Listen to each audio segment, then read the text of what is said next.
The paper shook in Elvira Whitaker's hands. Not because of the wind that cut through the gaps in the sheriff's office wall, though November in Coldwater Creek, Texas carried a bite that could make a grown man wince. No, the paper shook because Gideon Maddox had just told her, in a voice so flat and final it could have been carved from stone, that he would not marry her. "You are the 13th woman to walk through that door with a proposal letter," he said, not looking up from the map spread across his desk, a finger tracing the line of the creek where cattle thieves had been crossing for 3 weeks. "I said no to the 12 before you. I am saying no to you." Elvira did not move. She stood in the center of that dusty room, her traveling bag at her feet, her hair still pinned from the stage journey, her dress rumpled and road-stained, and she looked at the back of his dark head and felt something inside her chest harden into something that was not quite anger and not quite resolve, but was perhaps the place where those two things meet. "I did not come here to marry you," she said. That made him look up. His eyes were gray-green, the color of sage after rain, and they held a wariness in them that she recognized immediately because she had seen it before, in the eyes of men who had been used as targets for so long they forgot there was a time when no one was aiming at them. "The letter from the Coldwater Creek Gazette," she said, and she set the newspaper clipping on his desk, smoothing it flat with her palm. "Sheriff seeks competent clerk and record keeper. $40 per month, room and board provided. Apply in person." Gideon Maddox stared at the clipping, then he looked at her.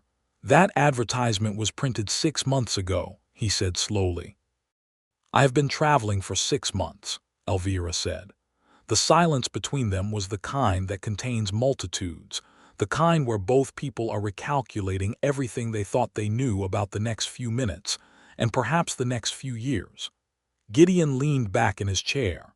The chair creaked like a complaint. He studied her the way a careful man studies something he does not yet understand but suspects might matter.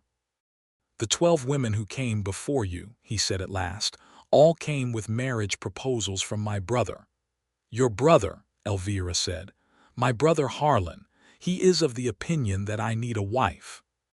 He is also of the opinion that if he presents me with enough candidates, eventually one of them will wear me down." Elvira considered this. "And none of them wore you down?" "No." "Why not?" It was a bold question. She could see it landing on him as bold. But she had traveled 6 months on bad roads and worse stages, and she had a blistered heel and an empty stomach, and she was not in a mood for delicacy. Gideon was quiet for a moment.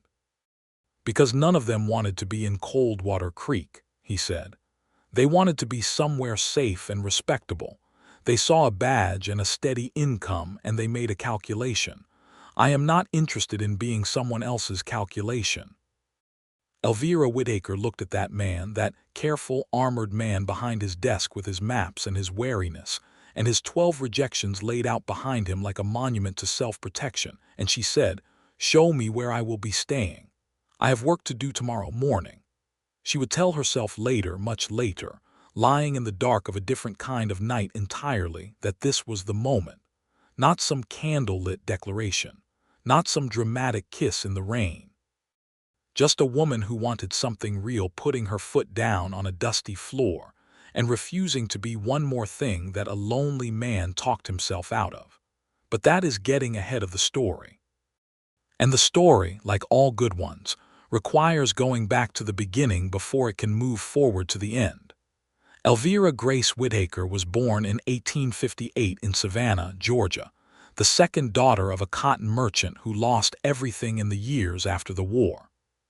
She was 26 years old when she stepped off the stage in Coldwater Creek, Texas, in November of 1884, and she had spent those 26 years learning what it meant to survive without the things you were supposed to be able to count on.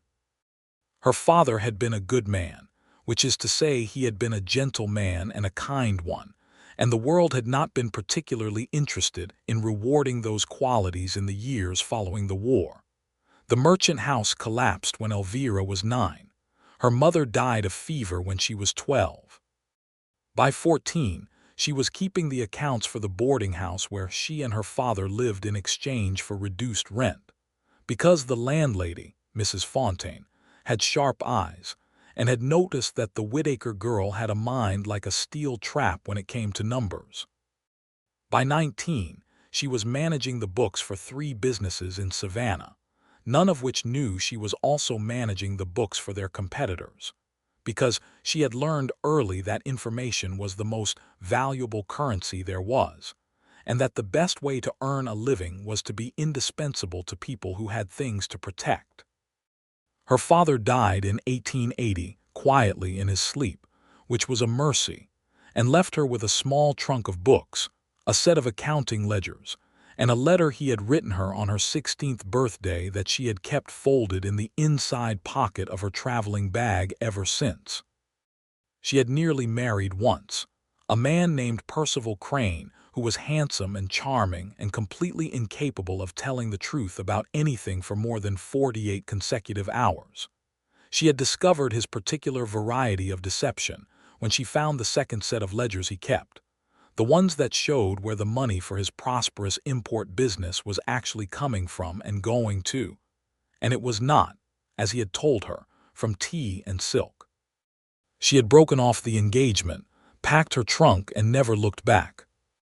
She had come to the Gazette advertisement by accident, the way that the things that change your life often arrive, not announced in grand but sideways, while you were looking at something else. She had been in Memphis, doing bookkeeping work for a hotel, when a traveler passing through left behind a copy of the Coldwater Creek Gazette. She had picked it up to throw it away, and the advertisement had caught her eye. Not because of what it was offering, though the money was decent, but because of the way it was written. Most advertisements in 1884 were florid, performative things, full of grand promises and hollow enthusiasm. This one was terse to the point of curtness. Sheriff seeks competent clerk and record keeper. The word competent sat in the middle of that sentence like a small, solid stone, not dedicated, not hardworking, not of good moral character, which was what every advertisement for a woman's position said. Competent. Someone had written that advertisement who cared about whether the work got done correctly. Elvira Whitaker had spent her adult life surrounded by people who cared about appearance and very few who cared about competence. She had packed her trunk and bought a stage ticket and begun the 6-month journey to Coldwater Creek, Texas, because a single word in a small advertisement had told her something true about the person who wrote it. Coldwater Creek itself was a town of about 450 people in 1884, situated in the hill country of central Texas, where the landscape was cedar and limestone, and the creek that gave the town its name ran cold and clear even in the worst of summer. It had a main street of 12 buildings, a saloon, 2 churches of different denominations that did not speak to each other, a general store, a hotel, a blacksmith, a small schoolhouse, and a sheriff's office that doubled as the county courthouse when the circuit judge came through 4 times a year. The sheriff was Gideon Maddox, and he had held that office for 6 years. Gideon Cornelius Maddox was 34 years old in the autumn of 1884, which meant he had come to the badge at 28, which was young. But the man who held the office before him had been shot in the back by a cattle baron named Whitmore, who did not appreciate the particular kind of justice that saw no difference between a poor man's stolen horse and a rich man's stolen acres of grazing land. The town of Coldwater Creek had elected Gideon Maddox because he was the one man in the county who seemed not to be afraid of Whitmore, and also because he had, in the space of 3 weeks following the death of the previous sheriff, quietly gathered enough evidence against Whitmore to have him removed from the county on charges that were never fully specified in the public record, but that everyone understood completely. Gideon was not a tall man in the dramatic sense, not the kind of towering figure that dime novels like to put on their covers, but he was broad through the shoulders and steady in the way that certain kinds of men are steady, the kind where you understand after 5 minutes in their presence that they are not going to be moved by anything that is not worth moving for. He had dark hair that he kept longer than fashion strictly approved of, gray-green eyes that missed very little, and a scar along his left jaw from a knife fight that he had won at the age of 22 and never talked about. His brother Harlan had been sending women to Coldwater Creek for 2 years. Harlan Maddox was 31, lived in San Antonio, ran a successful saddle-making business, had a wife he adored and 3 children he was proud of, and had decided somewhere around the time of his own wedding that his older brother's solitude was a problem requiring his personal intervention. He was not a malicious man. He was, in fact, an exceptionally warm and well-meaning one, which made his persistence both more understandable and more difficult to argue with. The 12 women who had arrived in Coldwater Creek carrying Harlan's introduction letters had all been respectable women, some of them quite lovely, some of them educated, some of them funny and interesting, and in other circumstances quite worth knowing. Gideon had been polite to all of them. He had arranged accommodations at the hotel for those who needed to rest before the return journey. He had answered their questions honestly. And he had told each one of them, gently but absolutely, that he was not going to marry her. He had told no one in Coldwater Creek why. The town had opinions about this, because towns always do, and the opinions ranged from the practical. The sheriff was too particular to the romantic. The sheriff's heart had been broken to the dramatic. The sheriff was hiding something dark about his past, to the mundane. The sheriff simply preferred his own company.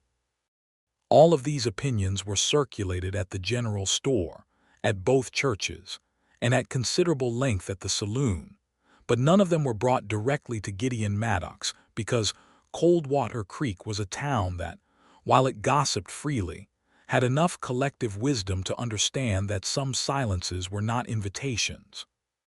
The morning after Elvira arrived, she was at his desk before he was. He came in at 7 in the morning, which was early, and found her already seated at the smaller desk in the corner, the one that had held a jumble of unfiled papers for approximately 3 years, and she was sorting those papers into piles with the focused efficiency of a woman who had made her peace with disorder and decided to end it.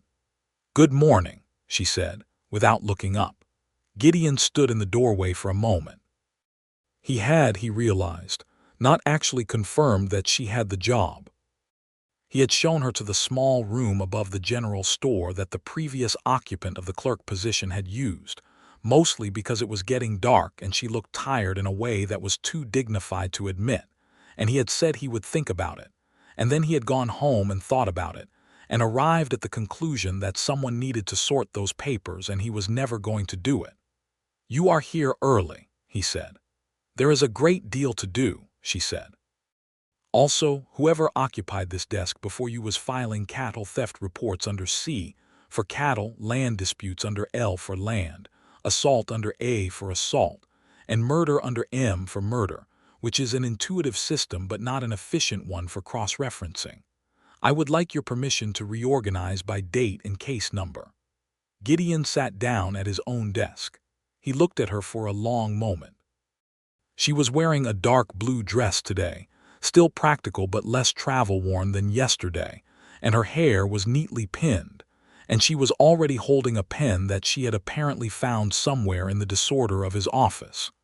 "The position pays $40 a month," he said.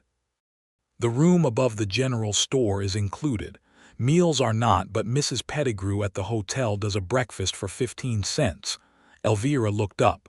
"Does she do a lunch?" 10 cents. Elvira nodded and returned to her sorting. "That is acceptable. Thank you, Sheriff Maddox." He watched her work for approximately 4 minutes, which was long enough to confirm that she was not going to look up again, and that she was not performing industry for his benefit but actually doing it. And then he turned back to his own work, and they spent the rest of the morning in a silence that was, unexpectedly, entirely comfortable. By the end of her first week, Elvira had reorganized 3 years of records, identified 7 outstanding warrants that had been misfiled and forgotten, drafted correspondence to the county judge regarding 2 cases that had been pending resolution for over a year, and quietly discovered that someone had been skimming small amounts from the county's maintenance fund for the past 18 months. She brought this last piece of information to Gideon on a Friday afternoon, setting the relevant ledger on his desk with the relevant entries marked in pencil, and she stood back and waited. He studied the ledger for a long time. "How certain are you?" he asked. "Completely," she said. "The entries are consistent. Same amount, roughly every 6 weeks, always just below the threshold that would require a countersignature. Whoever did this knows how county accounting works." "That narrows it to about 4 people," Gideon said. "3, Elvira said. "I have already ruled out one of them based on the handwriting in the associated memos. The alterations are made in a different hand than the original entries." He looked at her, then with an expression she would come to recognize over the following months, something that lived between respect and surprise, the look of a man who keeps expecting to find a limit and keeps not finding one. "I will need you to keep this between us for now," he said. "Of course," she said, and that was all. The investigation of the county fund skimming took 3 weeks. It turned out to involve a man named Bernard Price who served as county treasurer, a position he had held for 9 years and used in the last 2 of them to divert funds to service a gambling debt he was too proud to admit to. The total amount stolen was $182. Gideon arrested him on a Tuesday, quietly, without spectacle, and the matter was handled by the circuit judge at his next visit. What was notable about those 3 weeks was not the investigation itself, which was methodical rather than dramatic, but what happened in the spaces around it. Because Elvira and Gideon were working together on something that required discretion, they began to talk, really talk, in the way that people do when they are focused on a shared purpose, and their guard comes down in the intervals of concentration. She told him about Savannah, about the boarding house and Mrs. Fontaine and the 3 businesses whose books she had kept, though she was vague about the competing part, sensing that it was the kind of professional ethics question that might require more context than a late October afternoon permitted. She told him about her father, about the letter she kept in her bag, about the way a good man could be gentle and still be strong, that the world just did not always agree. He listened the way careful men listen, with his whole attention, not waiting for his turn to speak, but actually taking in what she said. This was, she was beginning to understand, one of his most remarkable qualities. Gideon Maddox in conversation was fully present in a way that was almost disconcerting, because you were not used to being heard that completely. He told her, in exchange, about growing up in the hill country, about his father who had been a rancher and his mother who had been a school teacher, and the way those 2 things had made him, pragmatic and literate, patient and grounded. He told her about Harlan, about the saddle business in San Antonio, about the 3 nephews he visited when he could, and the way Harlan's insistence about the 12 women came from a genuine place, even when it landed on Gideon's life like a recurring inconvenience. He did not tell her why he had said no to all 12 of them. Not yet. The first time Coldwater Creek noticed that something was different about the sheriff was at the church social in December. It was an annual event, held the first Sunday of December at the larger of the 2 churches, involving a potluck supper and some singing, and the community performing a version of normalcy that everyone found sustaining even if they did not consciously recognize why. Gideon Maddox attended these events because the town expected it of him, and because he understood his role in the community well enough to honor those expectations. He usually arrived, ate, spoke to the people who needed speaking to, and left within 2 hours. This year he arrived with Elvira, which was not remarkable since she worked for him and had been in town long enough to merit introduction to the community, and then he left with her too, which was also not remarkable in itself, except that in between the arriving and the leaving something had shifted in the way he moved through the room. He introduced her. That was all. He introduced her to people, stood beside her while she talked to them, and in the intervals between conversations, he was attentive to whether she had a plate of food, whether she was warm enough near the window, Whether the conversation she was having with old Hector Fimble about cotton farming in Georgia was interesting to her or only politely endured. And when it was clear that she was genuinely engaged, he stepped back and gave her room and watched her work the room with a natural ease that he recognized as something genuine, not performance, and the recognition of it was, he would understand later, the beginning of the problem. Mrs. Lottie Brennan, who ran the general store and therefore had a professional interest in everything that happened in Coldwater Creek, told her husband that evening that the sheriff had looked at that new clerk of his exactly 5 times more than was professionally necessary, and that every one of those 5 times had been when Elvira was talking to someone else, which meant he was not being polite but was actually looking. Mrs. Brennan was not wrong. December deepened toward Christmas, and the cold that came down off the hills at night was the hard, clear kind that made the stars very sharp and the world very quiet. Elvira had settled into Coldwater Creek with the practical efficiency that characterized everything she did, making the small room above the general store livable, establishing routines, learning the rhythms of the town. She was good at reading places, at understanding quickly what a community needed and how it worked, and Coldwater Creek was not a complicated place once you got past its surface. It was a place held together by stubborn loyalty and occasional stubbornness, a place where people had settled because something about this particular piece of difficult country had called to them and they had answered, and where that shared act of choosing had made them into something that resembled a family, even when families were not what any of them would have used to describe it. She found she liked it. She had not expected to like it, had come with no particular expectation beyond the work, but she found herself liking the way the creek sounded on cold mornings and the way Mrs. Pettigrew at the hotel always added an extra biscuit to the breakfast plate without being asked, and the way Hector Fimble, who was 63 and had been farming the same 40 acres since before the war, talked about his land with a reverence that was entirely without self-consciousness. She found she liked working with Gideon. This was more complicated to process.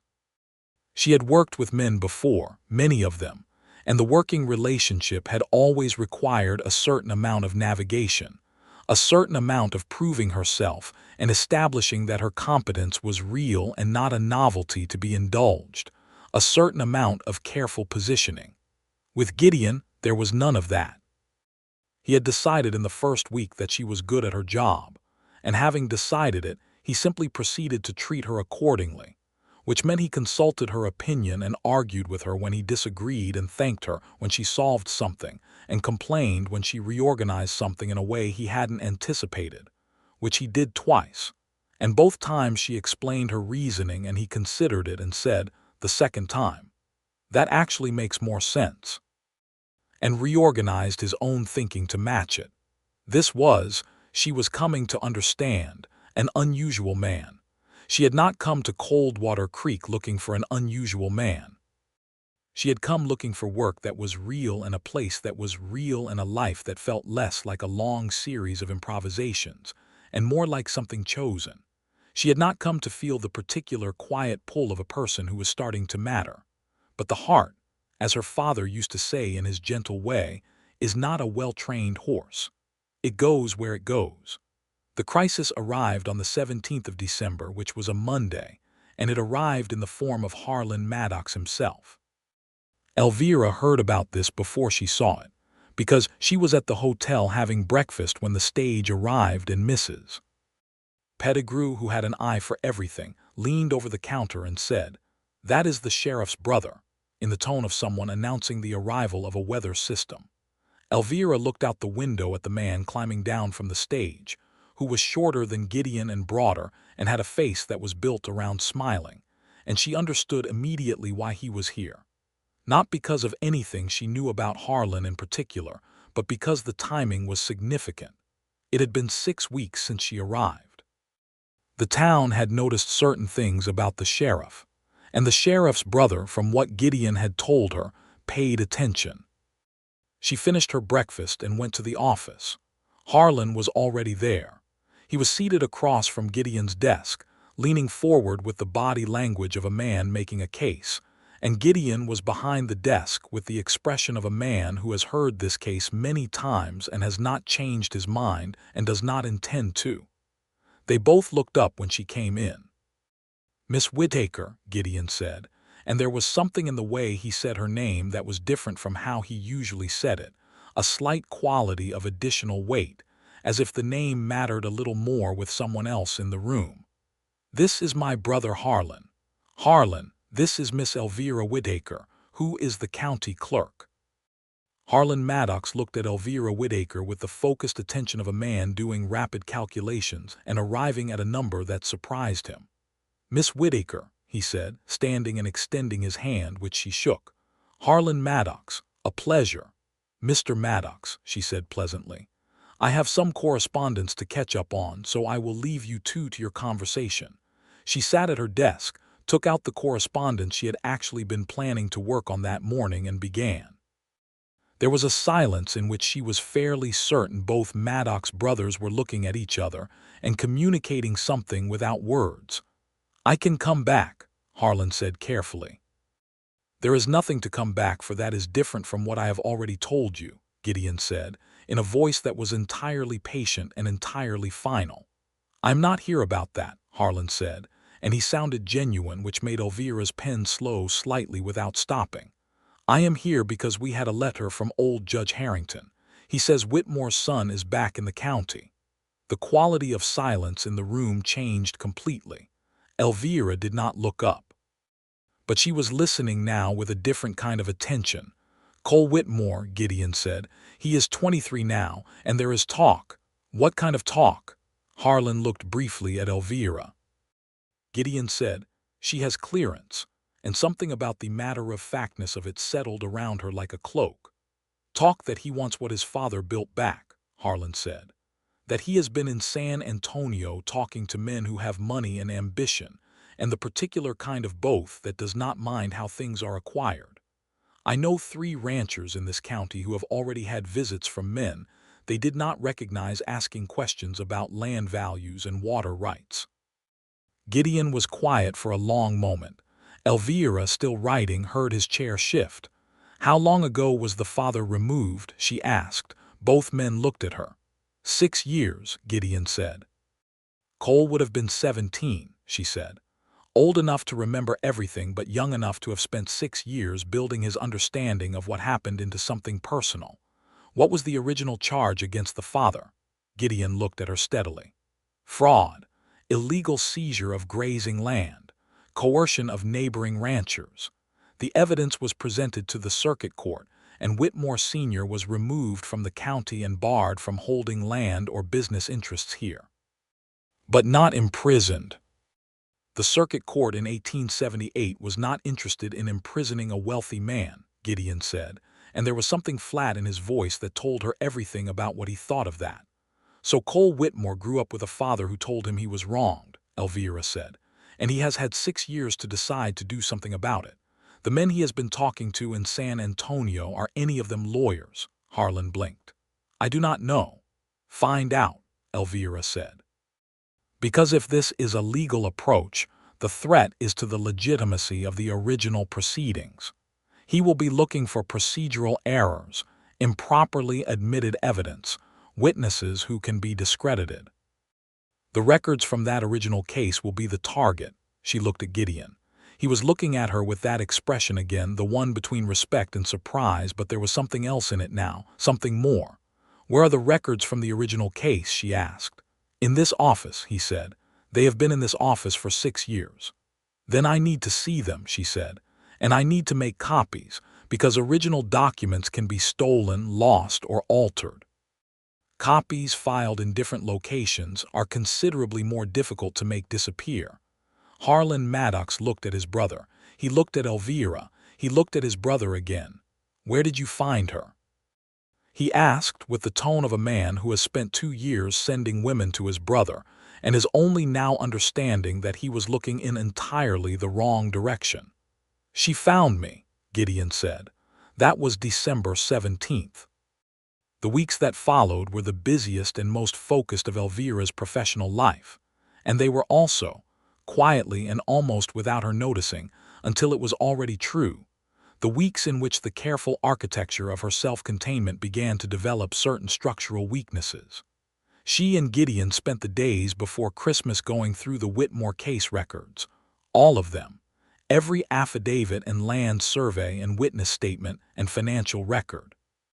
She read them with the double vision of someone who was simultaneously assessing their legal strength and their emotional weight, because the records told a story, and the story was about 6 years before this moment, when a young deputy named Gideon Maddox had spent 3 weeks gathering evidence that nobody else in the county had been willing to gather, in the knowledge that the man he was going after was powerful enough to make the attempt dangerous. She did not bring this up, but she thought about it. On Christmas Eve, Mrs. Brennan organized a small gathering at the general store, the way she did every year, with mulled cider and dried fruit cake and the kind of sociability that small western towns create against the dark and the cold because they have learned that the alternative is worse. Elvira went. Gideon was already there, talking to Hector Fimble, and he saw her come in and cross the room to where she stood near the door, still unwinding her scarf. "You look cold," he said. "I am cold," she said. "Georgia winters are not like this. The hill country takes getting used to," he said. He handed her a cup of cider that Mrs. Brennan had pressed into his hands for exactly this purpose, though he did not know that yet. "How are you finding the records?" "Complete," she said. "Better than I expected, honestly. The previous sheriff's filing system was chaotic, but nothing was missing. I have finished the first set of copies. I would like to send one set to the county courthouse in Fredericksburg and keep one set here." "I agree," he said. "I will arrange the courier after the holiday." They stood together for a moment, side by side, watching the room. Hector Fimble had cornered Mrs. Brennan's husband with a long story about the Christmas of 1862, which the Brennan husband had clearly heard before but was enduring with grace. A group of children were doing something with a length of ribbon that seemed to involve a great deal of running. The cider smelled of cloves and the fire was going well. "You have been here 2 months," Gideon said. "Yes," Elvira said. "Are you glad you came?" She looked at him sideways. He was looking at the room, not at her, in the way that people sometimes look away when they are asking the question they actually want to ask. "Yes," she said. "I am glad I came." "Good," he said, and the word was quiet and simple and contained, she thought, approximately 4 times more meaning than he was intending to put into it, which was in itself informative. The new year arrived, 1885, bright and cold over the hill country, and January brought 2 things of significance. The first was a letter from Harlan in San Antonio, confirming that Cole Whitmore had indeed retained a lawyer, a man named Aldous Crane from Austin, and that Crane had a reputation for finding procedural weaknesses in county court records. The second was the conversation in the sheriff's office on a Thursday afternoon in the middle of January when the stove was going, and the light outside was the particular low golden quality of winter afternoons in Texas, and Gideon Maddox told Elvira Whitaker why he had said no to 12 women. It did not happen the way dramatic conversations happen in novels. It happened because she asked a question and he answered it honestly, which was the only way Gideon Maddox knew how to answer anything. She had said, not quite looking at him, while she was pulling on her coat to leave for the evening, "Harlan is a good brother." "He is," Gideon agreed. "He sends women because he worries about you being alone." "Yes." "Are you?" He looked at her. "Am I what?" "Alone." The question sat between them in the warm air of the small office. Outside, the creek made its cold sound over the limestone. The fire ticked. "I was engaged," Gideon said. 7 years ago. Her name was Catherine. She was from a family in Fredericksburg. She was kind and pretty, and she had agreed to come to Coldwater Creek, and 2 weeks before the wedding she told me she had changed her mind. Elvira was very still. She did not explain at the time. Later, I found out that her family had put pressure on her because they did not want her in a small county town with a deputy who was preparing to go up against a man like Whitmore. They were afraid, which I understand, but she did not tell me that was the reason. She just said she had changed her mind. That was a betrayal, Elvira said quietly. She was 22, Gideon said, and there was no bitterness in it, which was the part that made her chest ache, because a man who refuses to be bitter about something that damaged him deeply is a man who has done an enormous amount of internal work. I do not blame her for being afraid. I blame the not telling me, a little. But mostly I think I have been afraid of a different version of the same thing. Which version? Someone who says yes when they mean maybe, he said. Someone who decides to be here until it is inconvenient to be here. The 12 women Harlan sent, they were good women, but what I saw in all of them was the same calculation. The badge, the steady income, the respectability. And I kept thinking, if the badge is the reason you are here, then a threat to the badge is a reason to leave. Elvira finished pulling on her coat. She looked at him for a long moment. What would not be a calculation, she asked. Gideon looked at her steadily. Someone who came for herself, he said. Someone who had a reason of her own that had nothing to do with me. The space between them was very quiet. I came for a job advertisement, Elvira said. I know, Gideon said. She pulled on her gloves. Good night, Sheriff Maddox. Good night, Miss Whitaker. She walked out into the cold blue evening, and the creek ran over its limestone bed, and she did not look back, but her heart was doing something loud and complicated that she had every intention of examining carefully before she did anything about it. She examined it for 2 weeks, which was her nature. Gideon, for his part, spent those 2 weeks in a state of acute awareness that was unusual for him. He was, by nature and practice, a man who observed carefully and moved deliberately, and this had served him well in most aspects of his life. But the quality of attention he was paying to Elvira Whitaker in the mornings when she came through the office door, the way his first clear thought of each workday was a half-formed wondering about what she would want to discuss, the way the evenings felt longer since she had started going home at 5, these were not signs of deliberate movement. These were signs of a man falling without having decided to jump. He was aware of the Cole Whitmore situation, which was developing in ways that required attention. Aldous Crane, the Austin lawyer, had made 2 trips to the county courthouse in Fredericksburg, requesting access to records from the original case proceedings. Both times he had been told that the records were sealed pending review by the circuit court, which was technically true, and also gave Elvira and Gideon more time to complete their protective documentation. Elvira had done something that surprised him, which was to draft a legal brief.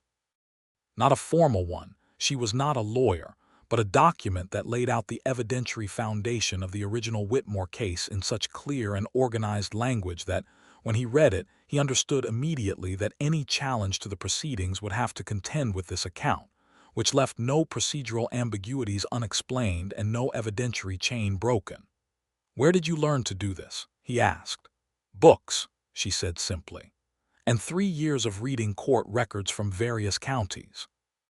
"You read court records for pleasure." "I read them for information," she said. "They tell you a great deal about how a place actually functions, as opposed to how it is supposed to function." He looked at the brief in his hands. "This is very good, Elvira." He had used her first name without meaning to. They both noticed it. He did not take it back. She did not acknowledge it. But for the rest of that afternoon there was a warmth in the office that was not entirely attributable to the stove. The moment of real turning came in February, on a night that was clear and cold as polished glass, when Cole Whitmore rode into Coldwater Creek. He arrived on a Friday evening, not sneaking but not announcing either, the way that young men who have constructed a narrative of justified grievance often move through spaces, with a quality of theater about their restraint. He was tall, with his father's coloring, and what appeared to be his own anger, which had been curring for 6 years into something dry and hard and specific. He went to the saloon first, which Gideon heard about within 20 minutes because very little happened in Coldwater Creek that did not reach the sheriff's ears within the hour. And he went to the saloon and had a drink and told anyone who would listen that he was back to reclaim what his family had built. Gideon was in the saloon within the half hour. Elvira was with him. This had not been planned. She had been at the office finishing the brief when the message came, and she had simply stood and put on her coat, and he had looked at her for a moment and not said anything to stop her. Cole Whitmore was at the bar. He was young, as Harlan had said, 23, and there was something in his face that under different circumstances might have been appealing, an earnestness that the anger was consuming from the inside. He looked at Gideon Maddox when he came through the saloon doors, and the muscle in his jaw tightened. "Sheriff," he said. "Mr. Whitmore," Gideon said pleasantly. "I heard you were in town." "I imagine you did." Cole's eyes moved briefly to Elvira, then back. "I am here legally. I have every right to be here." "You do," Gideon agreed. "And you are welcome here, same as anyone. I just wanted to introduce myself." "You do not need to introduce yourself," Cole said, and the edge in it was the edge of old information worn sharp. "I know who you are. My father told me about you." "I imagine he did," Gideon said. "I hope you have had a chance to look at it from other angles as well." Cole's chin went up. "My father was wrongfully prosecuted." "Your father was correctly prosecuted," Gideon said, without heat. "I understand that is not the version you grew up with, and I am sorry for that. But the record is accurate and complete, and it is preserved in multiple locations, and the law that was applied to your father applies equally to every person in this county." Cole Whitmore stared at him. "That sounds like a warning." "It is a fact," Gideon said. "Good evening, Mr. Whitmore." He turned to leave and then, as if remembering something, turned back. "If you are planning to stay in the area, you are welcome to call at my office. I would be glad to sit down with you and answer any questions you might have about the original proceedings. Straightforwardly, without lawyers, just the facts as I know them." The invitation landed in the silence of the saloon with an odd, unexpected quality. Cole Whitmore looked at Gideon for a long moment, and something in his face shifted slightly, some armor loosening at an unexpected seam. "I will consider that," he said, and this time there was less theater in it. Walking back through the cold night air, Elvira said, "That was skillfully done." "I did not want it to be a confrontation," Gideon said. "He is young and he is angry, and someone has been feeding that anger in ways that serve their interests and not his. If I can talk to him directly, without Aldous Crane in the room, there is a chance." "A chance at what?" "At him seeing the record for himself and making his own judgment about it," Gideon said. "He is not a bad person, I think. He is a person who has been given a story and has not been given the documents that complicate it." Elvira was quiet for a moment, walking beside him, their breath visible in the cold air. "You could have been harder on him," she said. "You had every right to be. He has been trying to undermine 6 years of your work." "His lawyer has been trying to undermine 6 years of my work," Gideon said. "Cole Whitmore is a 23-year-old who lost his family's standing when he was 17 and never got to understand why. Those are different things." She stopped walking. He took 2 more steps and stopped too, turning to look at her. "What?" he said. She was looking at him in the cold blue dark with an expression he had not quite seen on her before, something open and unguarded, and the stars above the hill country were very bright. "Nothing," she said, but her voice was soft in a way that meant it was not nothing. They stood there for a moment in the cold, dark main street of Coldwater Creek, and the creek ran somewhere nearby with its cold, clear sound, and neither of them said the thing that was becoming impossible not to say. Cole Whitmore came to the sheriff's office 3 days later. Elvira was there, at her desk. She offered to leave, and Cole said briefly that she did not have to. So she stayed. She was quiet at her desk while Gideon took Cole through the original case records, methodically, document by document, explaining each piece of evidence, where it had come from, how it had been obtained, what it proved and what it did not prove. It took 3 hours. Cole Whitmore was not a stupid young man. That was the thing that became increasingly clear over those 3 hours. He was educated, or had educated himself in the years since his father's disgrace, and he could read a legal document and understand it.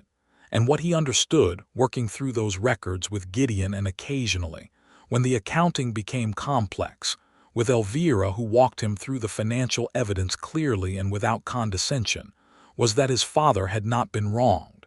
His father had done wrong. This was a difficult thing to sit with. Elvira watched it move across the young man's face, the particular grief of discovering that the story you have organized your life around has a different ending than the one you were told. She recognized it. She had felt it herself with Percival Crane and his second ledger, the moment where the person you believed in becomes the person they actually were. He told me the sheriff planted evidence, Cole said finally, quietly, looking at a land survey from 1878. He told me the deputy you had a personal grudge. I did not know your father before the investigation, Gideon said. I had no personal feeling about him. He was very convincing, Cole said.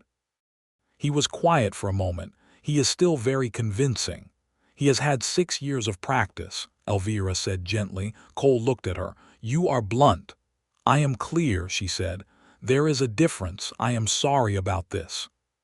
I know it is not what you came here hoping to find. Cole sat back and looked at the ceiling for a moment, then back at the documents in front of him. What happens to the legal challenge, the brief I asked Crane to prepare? That is your decision, Gideon said.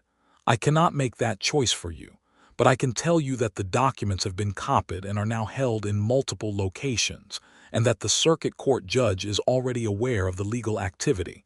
If you want to proceed, you have that right. Cole was quiet for a long time.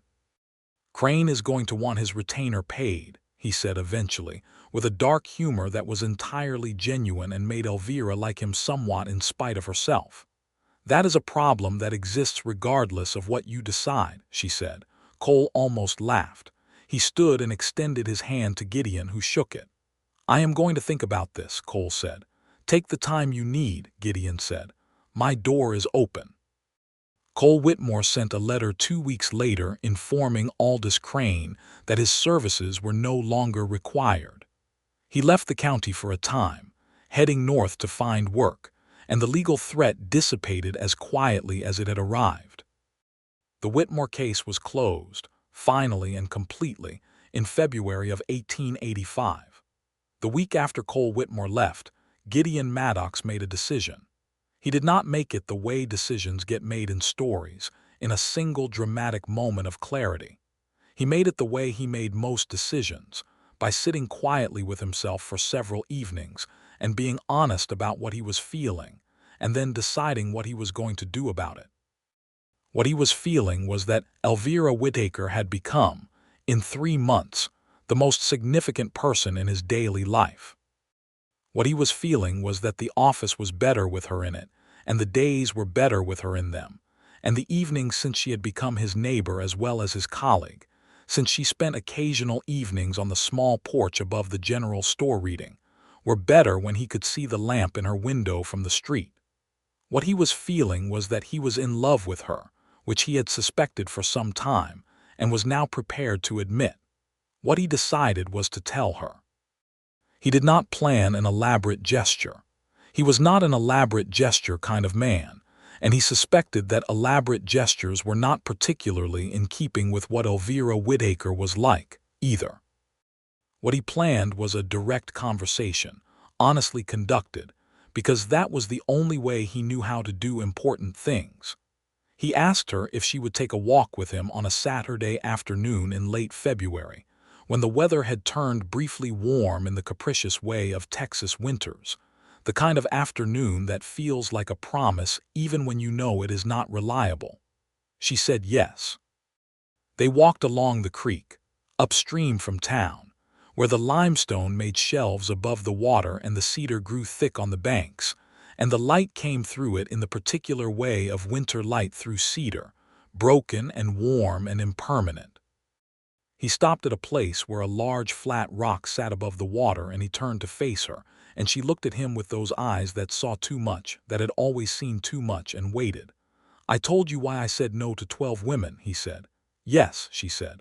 I told you I was afraid of someone who was here for a calculation. Yes. You came for a job advertisement, he said. You came for yourself. You have your own reasons for being here that have nothing to do with me. And in 3 months you have done work that genuinely matters for this county, and you have done it without calculation, without performance, without any of the things I was afraid of. Elvira looked at him quietly. I am telling you that I care for you, Gideon said. Not because of who you might be or what role you might play, because of who you are, because of the way you sorted my files on your first morning without waiting to be told, because of the way you walked into that saloon with me without being asked, because of the way you talked to Cole Whitmore about grief without flinching from the honesty of it. The creek ran below them, cold and clear and constant. I am not asking you to decide anything today, he said. I am just telling you the truth because I believe you deserve it. Elvira Whitaker stood on the limestone above the cold creek in the warm fall spring of a Texas February and felt the thing she had been examining for 2 months resolve itself from a question into an answer. I have been careful my whole life, she said. I have been careful about people and careful about trusting them and careful about letting things matter. And I came here to do a job and not to let anything matter in that other way. And then you were exactly the kind of person I had spent years suspecting did not exist. She looked at him directly, the way she always looked at things without looking away. I care for you too, she said, very much, and that is not a calculation. They stood there in the warm February light, and then Gideon Maddox, who had said no to 12 women for 6 years because he was afraid of the wrong kind of yes, reached out and took Elvira Whitaker's hand. She looked down at their hands together and then up at him, and she smiled, which was the whole world cracking open in the best possible direction.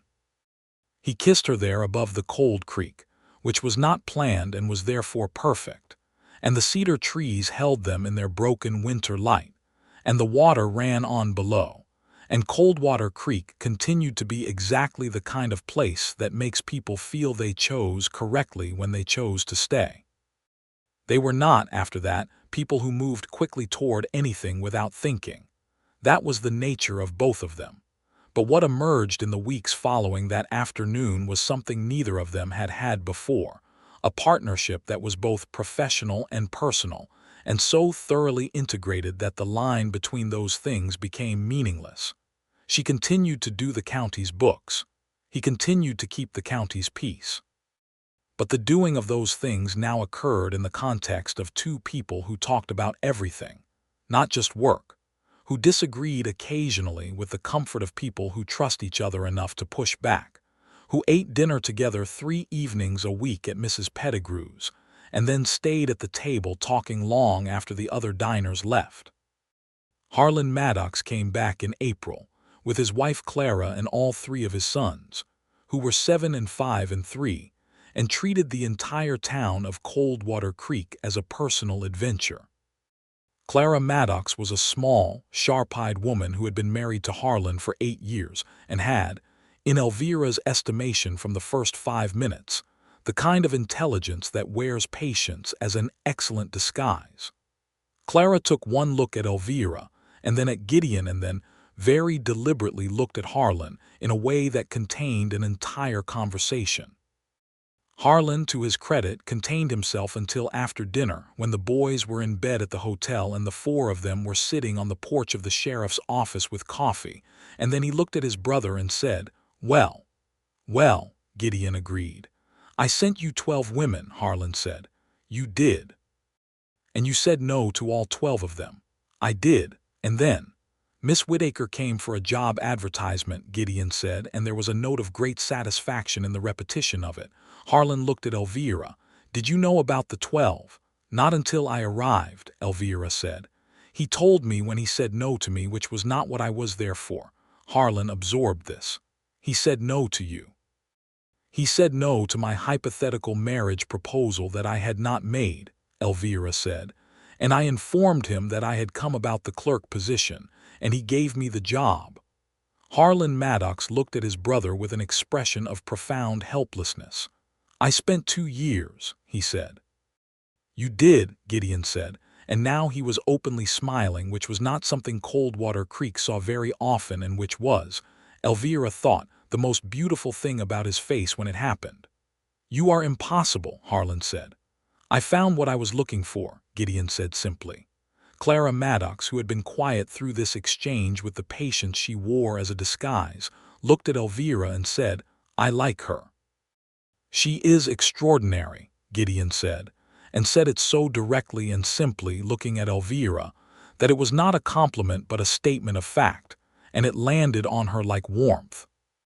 Harlan's family stayed for a week, and it was the kind of week that establishes things, that shows you what the texture of a life might look and feel like.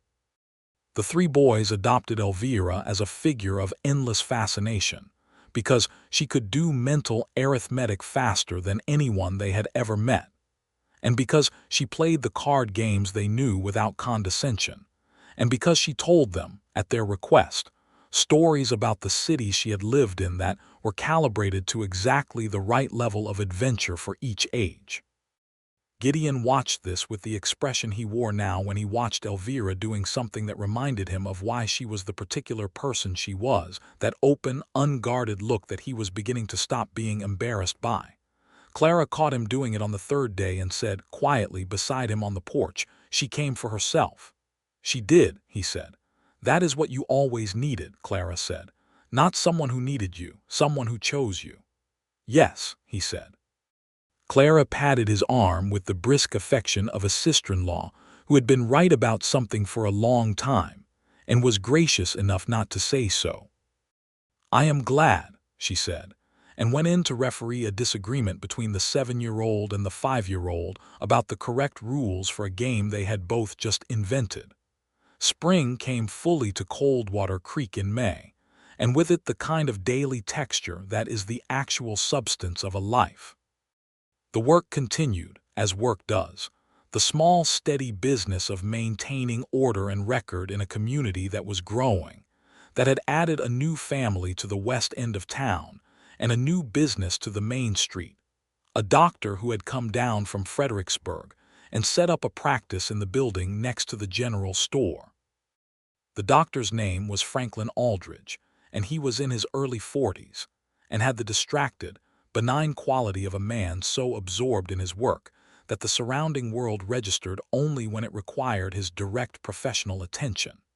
He was immediately popular with the town because he was genuinely good at his work, and because he charged what people could pay rather than what he wanted to be paid, which was the kind of policy that earns a man a great deal of goodwill in a small community.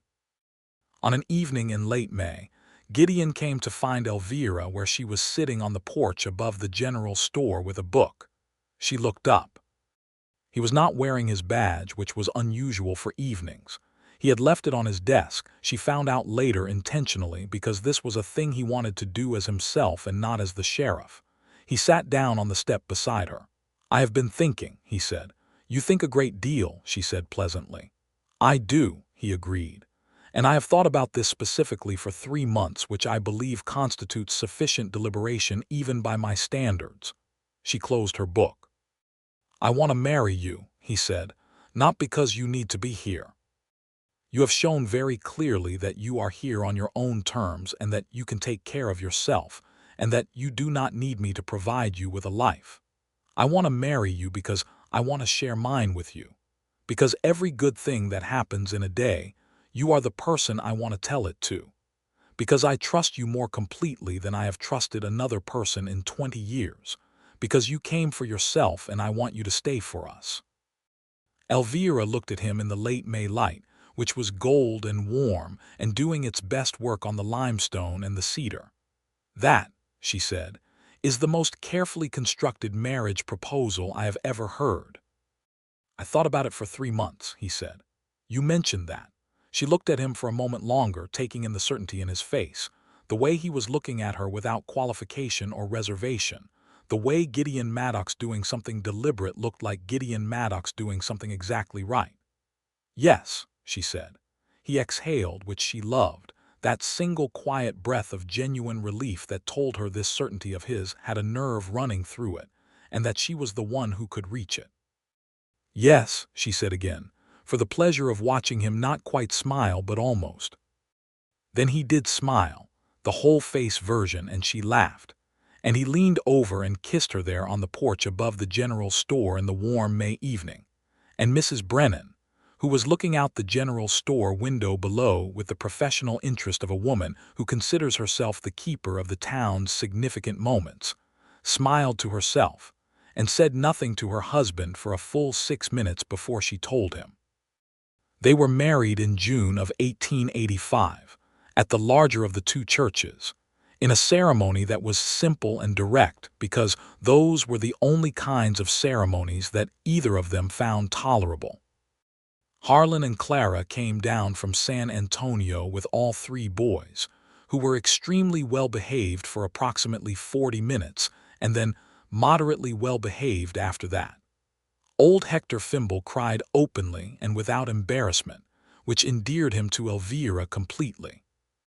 The circuit judge who performed the ceremony was Judge Harrington, who had been the one to send Harlan the letter about Cole Whitmore, and who had a soft spot for Gideon that he expressed through gruff commentary and an occasional willingness to expedite legal proceedings.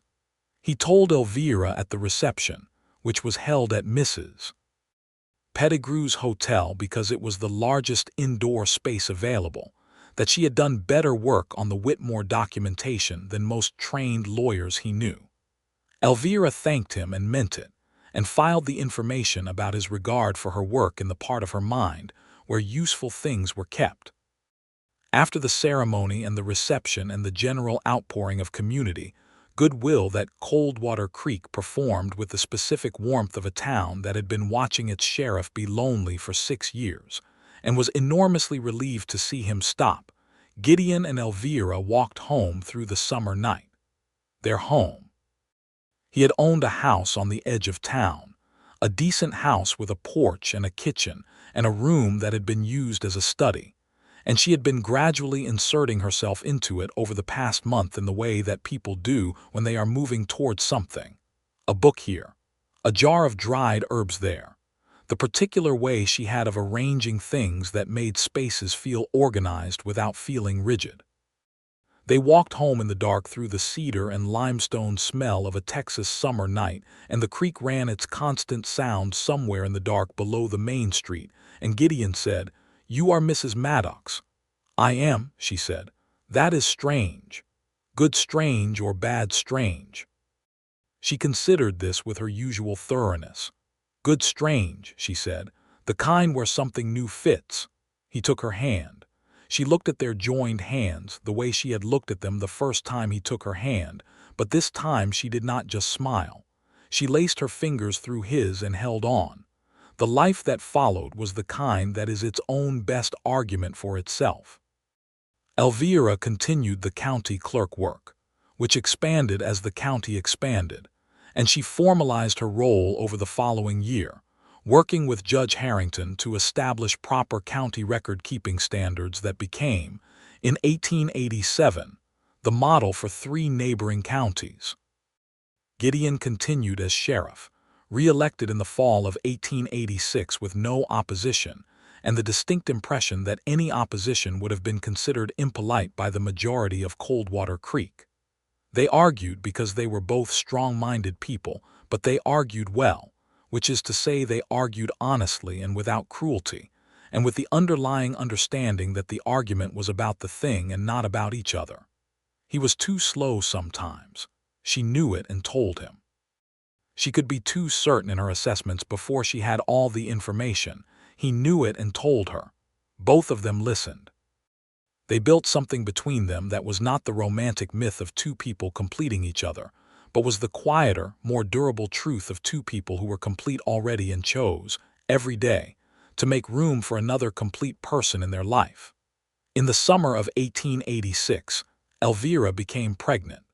She told Gideon on a Tuesday morning, which was not a dramatic time, but she had known for 2 days and was not the kind of woman to create drama around facts. She simply looked up from her desk in the sheriff's office and said, "I need to tell you something." He looked up from his desk. "We are going to have a child," she said. Gideon Maddox, who was 36 years old and had spent 6 years saying no to things because he was afraid of the wrong kind of yes, looked at his wife across the room they shared every day, and his face did something that she would remember for the rest of her life. Something that was not quite joy and not quite disbelief, but was the face of a man who has arrived somewhere he did not know he was going until he got there. He stood up and came around his desk, and she stood, and he put his arms around her carefully as if she were important, which she was, and he held on. "Are you well?" he asked into her hair. "Very well," she said. "A little tired in the mornings, but very well." "Good," he said. "Good." He was, in the months that followed, attentive in the specific way that was his nature, not hovering but present, not anxious but careful. He walked with her in the evenings as her pregnancy showed, and the town responded in the warm, communal way of small places where a coming child is everyone's occasion to celebrate. Mrs. Brennan began knitting in early September. Hector Fimble, who had 5 grandchildren, offered extensive and largely solicited advice about the first year of a child's life. Franklin Aldridge, the doctor, handled the medical aspects with the same quiet competence he brought to everything. Their son was born in February of 1887, in the small room off the kitchen that had been waiting for him, in a long night that Gideon spent exactly where Elvira told him to be, which was within reach, because this was not the frontier novel version of childbirth where the husband paced outside. This was the real version where she wanted his hand and she had it. They named him Thomas, after Elvira's father. Thomas Gideon Maddox arrived in the world at 3 in the morning on a cold February night, and when Gideon held him for the first time, sitting on the edge of the bed in the lamplight, with Elvira watching from the pillow with exhausted eyes, he said, very quietly, "Hello." It was the same directness he brought to everything, that clean, unadorned approach to the world, and it worked as well on a newborn as it did on everything else, because Thomas Maddox stared up at his father's face with the perfect solemnity of the newly arrived and appeared to take him seriously. Elvira laughed softly, which made Thomas blink. "He has your eyes," Gideon said. "He has your chin," she said. "That is unfortunate," he said, which made her laugh again, and Thomas moved in his father's arms with the squirming determination of someone who has opinions and is working out how to express them. The spring of 1887 was warm and early, and Coldwater Creek continued its steady growth. A new school was established, larger than the old one, and Elvira, who had a particular investment in education, served on the committee that selected the teacher and the curriculum, bringing to it the same organized thoroughness she brought to the county records. Gideon watched her do this with the affectionate attention of a man who keeps finding new rooms in a house he thought he knew completely. Cole Whitmore came back to Coldwater Creek in the summer of 1887. He came differently this time, without theater, without lawyers, without the armor of grievance. He came on a Tuesday morning, knocked on the sheriff's office door, and asked if he could speak to Gideon. Elvira, who was there with Thomas sleeping in a basket near her desk, because the woman who watched him in the mornings was ill, looked at Cole for a moment and then at Gideon. "Go ahead," she said, and focused on her correspondence. Cole Whitmore looked at the baby in the basket and then at Elvira with an expression that was the older, softer version of the young man who had come in angry a year and a half before. "Congratulations," he said. "Thank you," she said. He sat across from Gideon and he said that he had been working on a ranch in the Panhandle and had done a lot of thinking, and that he had come back because this was the part of Texas he knew, and he wanted to ask if there was any work available, any legitimate work, and if Gideon would give him a reference if he looked for a job in the county. Gideon considered this with the deliberateness that was his nature. "I will give you a reference," he said. "I know a rancher south of here who is looking for a reliable hand. He is a fair man and the work is honest." Cole nodded slowly. "And you are willing to do that?" "You did an honest thing when you let it go," Gideon said simply. "That matters." Cole Whitmore shook hands with Gideon Maddox, nodded to Elvira, and left. He did get the job on the ranch. He stayed in the county and eventually, a few years later, became someone that the county knew and trusted in a quiet, unremarkable way, which was the best possible outcome for a young man who had come close to something much worse. Elvira watched this resolution with the satisfaction of someone who believes, fundamentally, that most situations contain more possibility than they appear to, if you approach them without excess force. The years moved through the particular texture of a life that is being lived rather than endured.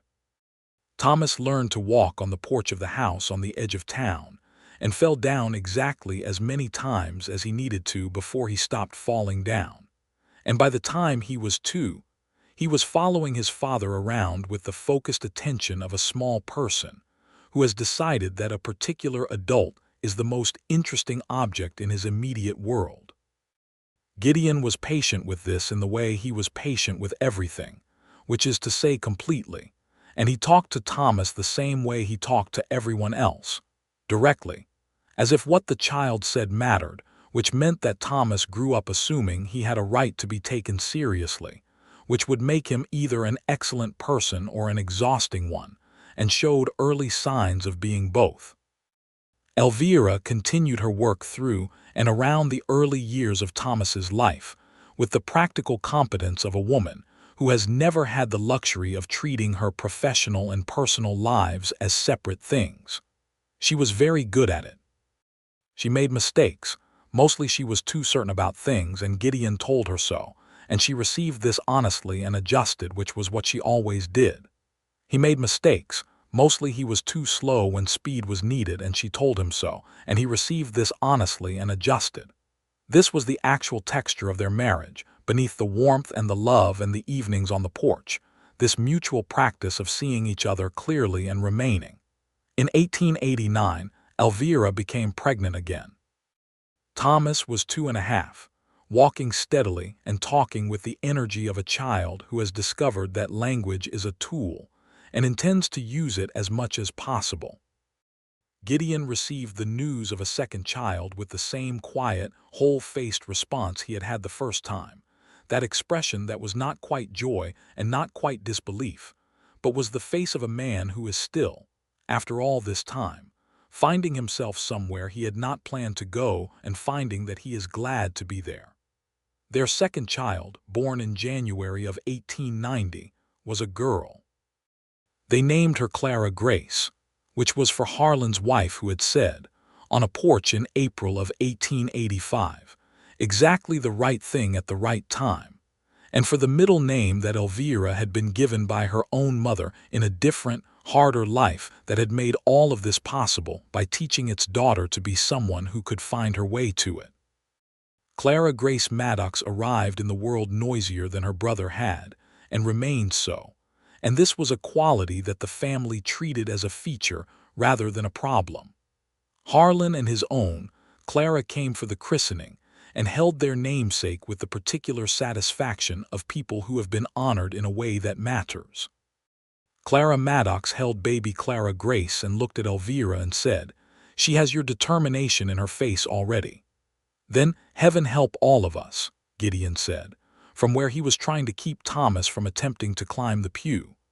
Elvira laughed, full and genuine, and Clara Grace blinked at the sound of her mother's voice with the perfect attentiveness of someone who knows that voice very well. Coldwater Creek in 1890 was a different place than the one Elvira had stepped off the stage into in 1884, though not in the ways that erase what came before. It had grown, had added new streets and new businesses and new families, and all the complications that growth brings. The school Elvira had helped establish was full. Dr. Aldridge's practice had expanded to include a small nursing room. The two churches had not reconciled but had stopped being openly hostile, which was progress. Gideon was still the sheriff. He would be for several more years, and when he eventually stepped down, it would be at his own choice. and in favor of a deputy he had trained himself. A young man who had the same quality of unhurried certainty that Gideon had always had, and who had learned most of what he knew from watching. Elvira continued as county clerk through 2 administrations and 3 circuit court judges, and when she eventually stepped back from the daily work, she did not retire from public life so much as change its shape. Working with the school board, and with a women's literacy organization, she helped establish in Fredericksburg that would outlast her by several decades. But all of that was ahead, in the long unfolding of a life that had time in it. What was here, what was now, was this. A spring evening in 1890, Thomas 3 years old and running on the porch, Clara Grace 5 months and asleep in the basket inside, Gideon and Elvira sitting together in the last of the evening light with the creek running its cold sound somewhere below the town. He had his hand on her knee, and she had her head tipped slightly toward him, not resting there, just inclined in the way that the body communicates things that do not need to be said. "Do you remember the morning you arrived?" he asked. "Vividly," she said. "I told you I had said no to 12 women. You did, and you told me you were not there to propose." "I was not," she said. "I know." He looked at the evening light on the limestone. "I have thought about that sometimes, about what it would have meant if you had been, if Harlan had found you and sent you to me with a letter." "You would have said no," she said. "I would have," he agreed. "And then I would have watched you walk out of that office and spent the rest of my life not knowing what I had turned away." Elvira was quiet for a moment. "But you did not say no. You did not give me the opportunity," he said. "You set your bag down and told me you had work to do." "I did." "That," he said, "is why I did not say no." She looked at him sideways. "Because I was competent." "Because you were yourself," he said. "Which is the same thing in your case." She smiled. It was the same smile she had given him on the limestone above the creek in February of 1885, when he took her hand the first time, that small, world-cracking smile. Thomas came careening around the corner of the porch, announced something incoherent about a beetle, and careened back out. They watched him go with the shared, private warmth of parents who have made a person and are still occasionally surprised by this. Inside, Clara Grace made a small sound that was not quite a complaint and not quite a question, and then returned to whatever dreaming was doing at 5 months. The evening settled toward dark, the creek ran on, the cedar held its smell, and the stars over the hill country of Texas came out one by one in the way they do, without announcement, simply present, the way all the best things arrive. Gideon Maddox had said no to 12 women.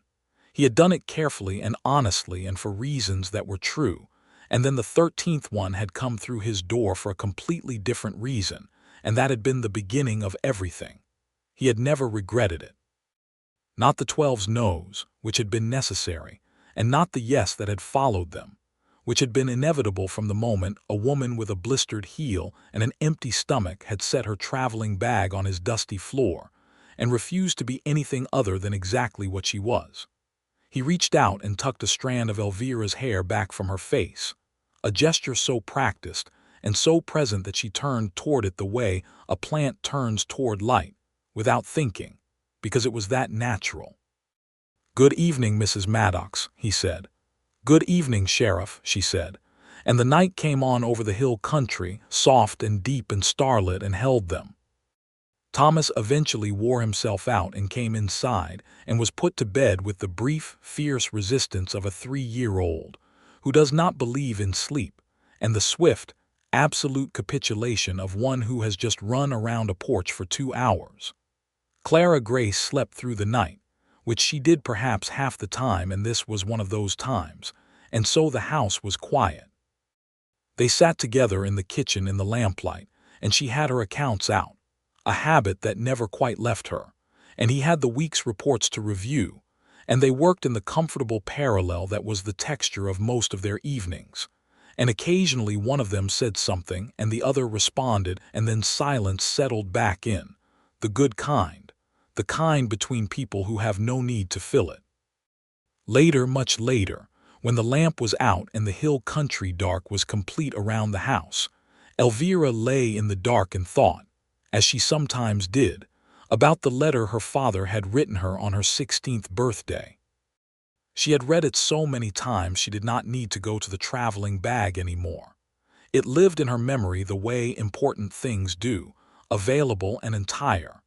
He had written, in his gentle way, about the world being difficult and about people being more than they appear, and about the difference between the life you are given and the life you choose.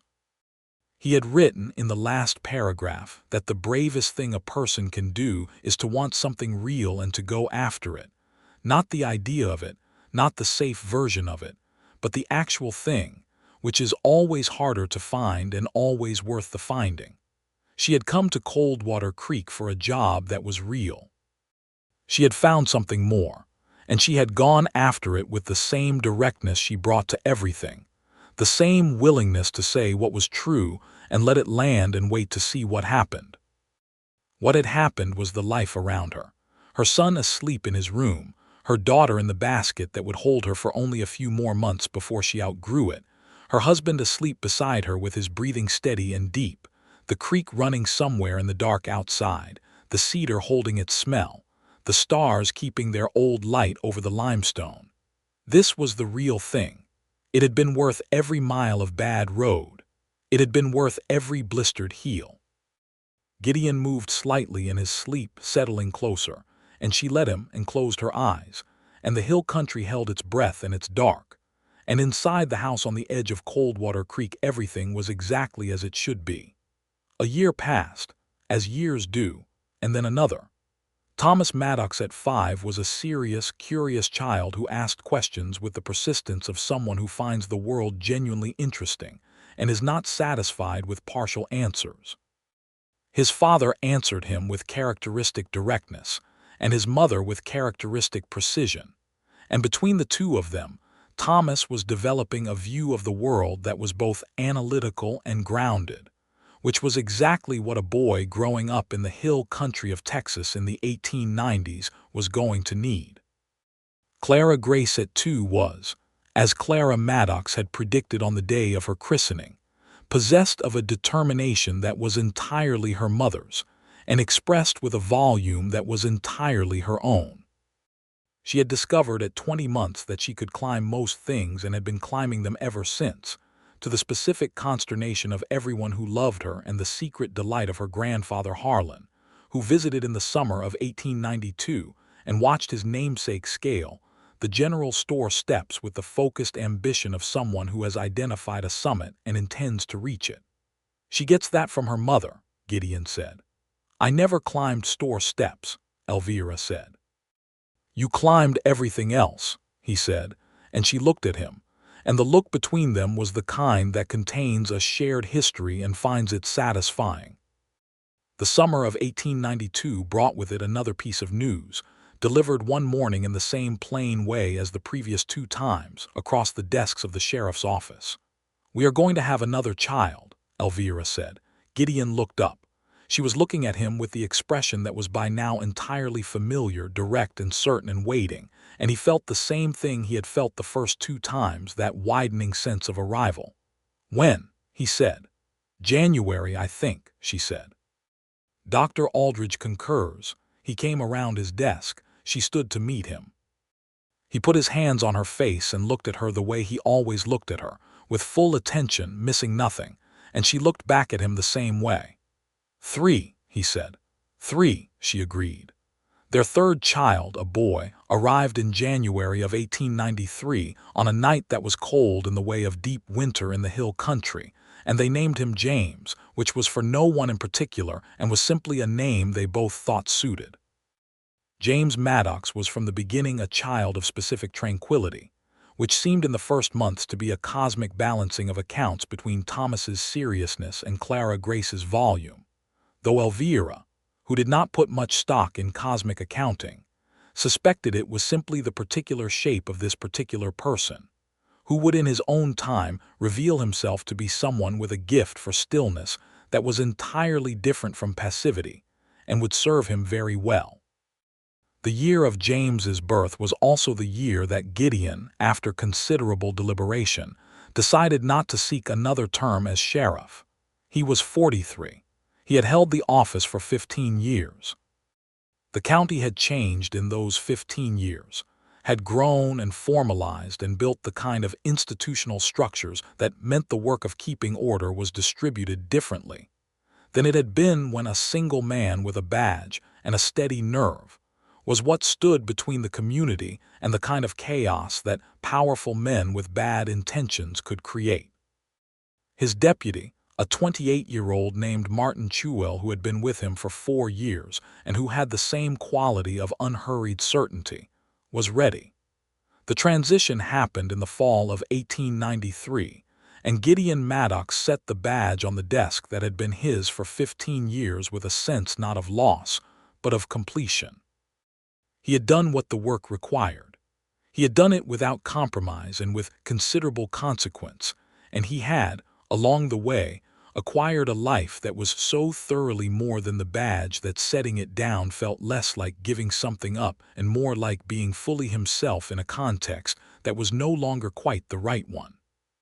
He spent the years following the end of his sheriff's tenure working the small ranch he had acquired a few miles outside of town, which was not a large operation but was a genuinely functioning one, cattle mostly, and he found in the work of it the same satisfaction he had found in the work of the badge. That you were doing something necessary, that the doing of it required real skill, and that the results were honest. Elvira continued her county work through 1895, when the formalization of county administration made her role officially statutory rather than informal, and she trained her replacement, a young woman who had come to the county clerk's office with the same combination of ability and directness that Elvira had brought to it, and left the office in good hands. She did not stop working. She simply worked differently. The literacy organization in Fredericksburg grew in those years, and the school committee in Coldwater Creek became more formal, and she sat on both with the energy of someone who has found that what she believed in as a young woman bookkeeping for competing businesses in Savannah was, in fact, what she believed in always, that information and education were the things that let people make real choices. Thomas, at 10, was demonstrating a mathematical gift that was recognizably his mother's and a quality of patient observation that was recognizably his father's. And Elvira was already corresponding with a school in San Antonio that had a particular strength in those areas. Clara Grace, at 8, had added reading to her climbing, and treated books with the same systematic ambition she applied to store steps, which meant she was through the school library and borrowing from Elvira's shelves, and had opinions about what she read that she shared at length and without solicitation. James, at 3, was still primarily in the business of being quietly and specifically himself, which involved long periods of focused attention on small things, beetles and creek water, and the specific way the cedar bark curved, that Gideon recognized from his own childhood with the recognition that is also a form of love. One evening in the summer of 1896, when the children were in bed and the porch held only the two of them in the warm dark, Gideon said, "Are you glad?" Elvira knew what he was asking. They had been married for 11 years. She was 38 years old and he was 46, and the life around them had the deep, solid quality of something that has been built carefully from good materials and has stood up to everything that has been asked of it. "Yes," she said, "every day." "I think about what would have happened if you had come with a proposal letter," he said. "You would have said no," she said, for the second time. "And then I would have given you the clerk job anyway," he said, "because the papers needed to be sorted," she laughed. "Would you?" "Probably," he admitted. "And then everything else would have happened exactly the same way, because the reason I did not say no was nothing to do with the proposal or the absence of one. It was you." She looked at him in the dark, at the face she knew completely now, the scar along his jaw and the gray-green eyes, and the way his shoulders carried everything without being visibly weighed down by any of it. "It was you too," she said simply. He reached over and took her hand, the way he had taken it the first time, on the limestone above the cold creek, except that now it was 11 years of knowing the weight and shape of each other's hands, and it was entirely ordinary and entirely irreplaceable. The creek ran somewhere below in the dark, as it always had, cold and clear over its limestone bed, the same water that had been running the morning she arrived with her blistered heel and her empty stomach and her bag full of accounting ledgers and her father's letter. The same water that had been running when he took her hand the first time. The same water that would run tomorrow and after that, through whatever the hill country decided to make of the years ahead. Thomas would go to school in San Antonio at 14 and come back knowing more than either of his parents about several things, which was what you hoped for. Clara Grace would eventually become a teacher herself, because the combination of fierce determination and genuine love of learning tends to arrive at that outcome, and she would do it with a particular style that was all her own and would be beloved and occasionally exhausting by equal measure. James would become a naturalist, studying the plants and insects of the Texas hill country with the focused stillness that had been in him from the beginning, and would publish papers in journals that would survive him. But all of that was ahead, in the long and good unfolding. What was here was the porch and the summer dark and the creek and the two of them, their joined hands, the ordinary miracle of a life that was exactly what they had chosen. Gideon Maddox had said no to 12 women. He had said yes, when it came to it, to one.